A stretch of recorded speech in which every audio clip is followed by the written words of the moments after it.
In the apologetic community, a common reason that is posited for the existence of evil is the free will defense, which states that for humans to have free will, humans must be able to choose between God's way, good, and our way, evil. The defense also states that beings with free will are more valuable than beings without free will, with the common adage being, if we had no free will, we would all be robots, pre-programmed to love God, but love has to be freely chosen. While I think there are a ton of problems with this defense, I want to follow this logic to its full extent. If evil must exist for free will to exist, we can say that any world that does not have evil in it also cannot have free will in it.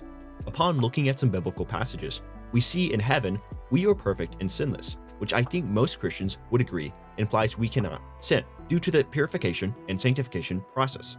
Assuming this is true, then it seems to follow that we will not have free will in heaven, and all humans there will be effectively robots. However, not all Christians actually agree that we can't sin in heaven. So I want to look at a video by Apologetics Squared where he addresses this. Then can you sin in heaven? Different Christians answer differently, but me, speaking for myself, would actually say that yes, you can sin in heaven. Now, no one ever will sin in all of eternity in heaven, but they have the power to do so. If we can sin in heaven, how come we won't ever use this power? How can God ensure that we'll never rebel? This question can be answered with Molinism! Molinism is the theology that God knows how any creature would freely act in any scenario. So if I'm in any scenario with factors X, Y, Z influencing me, God knows whether I would sin or whether I would not sin. So God can see the branching possibilities of the future and ensure that only the scenarios we're ever in are ones where we don't sin. Basically, what he just said is that while sinning is technically possible in heaven, God will ensure we will never have the incentive to sin. I think this might call into question if that is still free will, but semantics is pretty boring to me, so I want to ask the obvious follow-up. Why doesn't God do that now? Why doesn't God just do that now and make us all live in a paradise in complete harmony? If he can ensure that we have free will without any sin or evil in heaven, why doesn't he do the same thing on earth? Well, this is just speculation, but here's a possible answer. It may be that if God does not allow any evil or sin on earth, then eventually a point will be reached in heaven where no matter what scenario we're put in, we freely turn towards even greater evil and greater sin. However, if God allows for some evil and sin now, then he is able to ensure that for all of eternity that no future sin and evil will ever follow afterwards. There is a certain intuition about this idea. If we were created in a perfect state of affairs without ever having known what suffering was, like Adam and Eve, Satan, and all the other demons, we would wonder if the grass were greener on the other side and harden our hearts in rebellion against God and become unreachable to his love. But if we came into being in a state that we understood to be evil and corrupt, which God then pulled us out of, there would be no desire for us to ever return.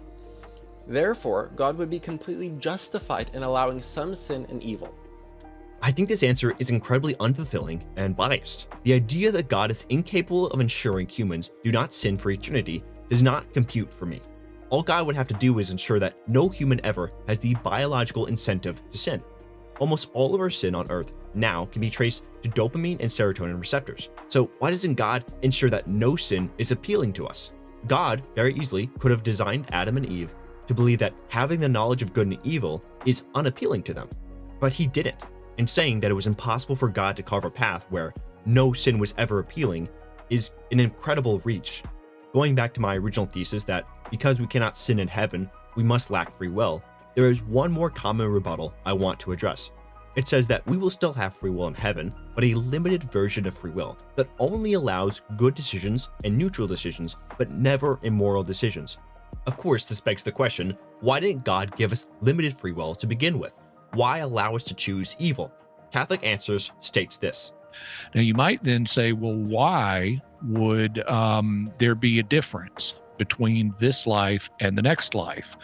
Well, God could have created us in this life with the freedom to only choose among good things and not choose evil. He could have done that. What I would say, though, is God wanted to give us a free choice of between good and evil so that we can freely choose good without it being built into our free will, because there's something extra about choosing love, which is to say choosing good, if you choose it freely.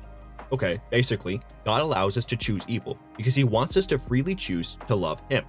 I've talked about this previously, but let me give you a short analogy to explain the problem with this. If I were to point a gun at you and say, "Give me your wallet or I'll shoot you," are you freely choosing to give me your wallet? No, because I've made the consequence of keeping your wallet so awful that no rational human would choose to keep it.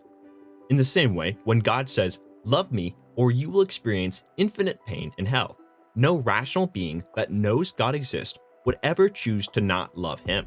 Now, of course, we don't know God exists, but the point still stands. God doesn't seem to want us to freely choose him. He heavily tilts the scale in his favor. I know the common response to this is, well, if you choose to love God because of hell, you're not really loving God and thus will not enter heaven. If this is your reasoning, I would like to direct you to my video that asks, why did God tell us of hell at all? Would it not better fulfill his purpose for us not to know about it?